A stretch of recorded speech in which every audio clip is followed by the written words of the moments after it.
So I was at work today, and I work with a lot of blue-collar guys, and you know, I'm working around the around the office, sweeping around, and I started catching little words, little things regarding this whole Colin Kaepernick controversy and everything, and you start to hear little buzzwords like, I walk by someone's cubicle and you hear blah blah blah, take a knee, blah blah blah, flag, troops, that kind of talk.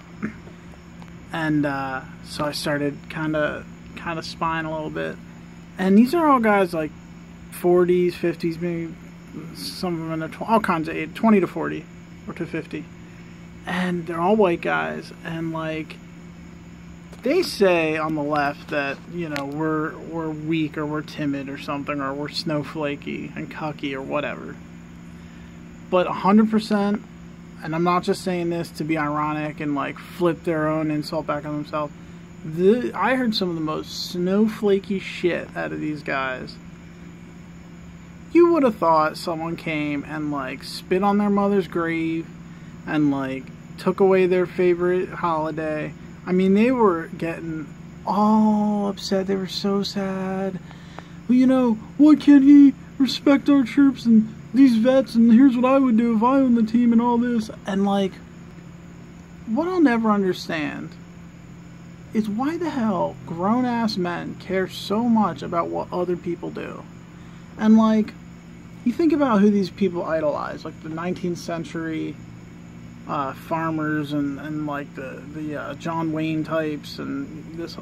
Could you imagine Clint Eastwood whining about a football player not standing for their magical song during a football game? Like, it's comical. These guys are so pathetic. And what the hell ever happened to the whole Second Amendment crowd? Where's Milo Yiannopoulos and all the SOBs? You know who they are. Lauren Southern and Shapiro and you know, what happened to the whole the Steven Crowder? What happened to the whole, you know, free speech uber alles crowd now? Where are they? They're nowhere to be found. Despite the fact that the NFL is like basically subsidized by the U.S. military, all of a sudden they're not such free speech absolutists. And I have to call out some of the leftists too for doing a 180. Now all of a sudden all the talk about, you know, defending the campus's right to do what they want now, you know, the NFL has to allow Kaepernick to kneel and all this. My whole thing is like, we all need to grow up. We need to stop taking our identity from other men's behaviors and other women's behaviors when it doesn't affect you personally. Like I said, could you imagine a real guy with real problems getting all upset about all this?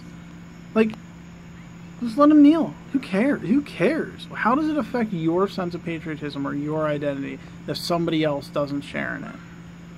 Well, of course, we know why. If you look at human behaviors, it has to do with squelching dissent and primal mob mentality and all these sorts of things. But, you know, those kinds of instincts have no place in politics. And actually, if you're, you know, those are kinds of instincts that you need to tame by the time you're an adult. Like, there's a reason we distinguish between children and grown people in a you know, civilized country. Grow up. Grow up. And by the way, Colin Kaepernick is right.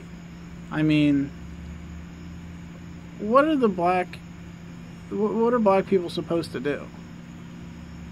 I mean, there is a problem with policing in America. There's a problem with economics and a whole host of issues that the black community struggles with. And if taking a knee during the national anthem is the worst expression of protest out of the black community, not even the black community, one guy, if you can't handle that, you're a fucking snowflake. And I don't like just throwing these terms around just to seem, you know, like, ooh, you know, I flipped it on you. But in this instance, these guys really need to grow up. Those are my thoughts on that. Bernie would have won. Peace.